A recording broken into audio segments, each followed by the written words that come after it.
NOC পেতে গেলে ক্যান্ডিডেটকে সাদা কাগজে প্রেয়ার করতে হয়। প্রেয়ার অ্যাপ্লিকেশনের সঙ্গে বেশ কিছু ডকুমেন্ট সাবমিট করতে হবে।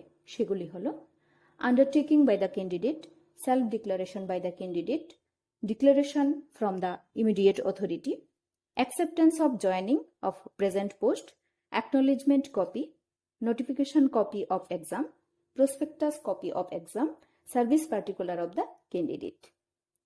ভিডিওতে বিভিন্ন ফরম্যাটগুলোর স্যাম্পল কপি তুলে ধরা হয়েছে।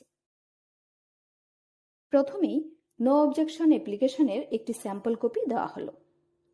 ক্যান্ডিডেট যে ডিপার্টমেন্টে রয়েছে সেই ডিপার্টমেন্টের সর্বোচ্চ কর্তৃপক্ষকে অ্যাড্রেস করে অ্যাপ্লিকেশনটি লিখতে হবে। এটি প্রপার চ্যানেলের মাধ্যমে ফরওয়ার্ড হয়ে কর্তৃপক্ষের কাছে পৌঁছাবে। সাবজেক্টে ক্যান্ডিডেট যে পরীক্ষার জন্য ফর্ম ফিল আপ করছেন সেই পরীক্ষার নাম লিখবেন। মূল আলোচনায় ক্যান্ডিডেটের বর্তমান ডেজিগনেশন ও কর্মস্থলের নাম ঠিকানা দিতে হবে। তারপর পরীক্ষার নাম ও সম্ভব হলে পরীক্ষার ডেট উল্লেখ করতে হবে।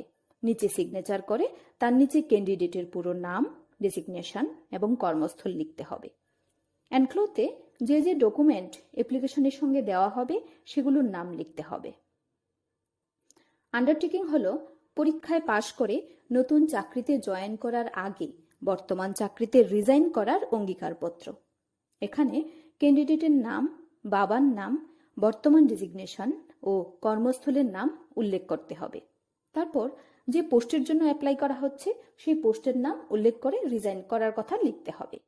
নিচে সিগনেচার করে নাম, বর্তমান ডেজিগনেশন ও কর্মস্থলের নাম লিখতে হবে।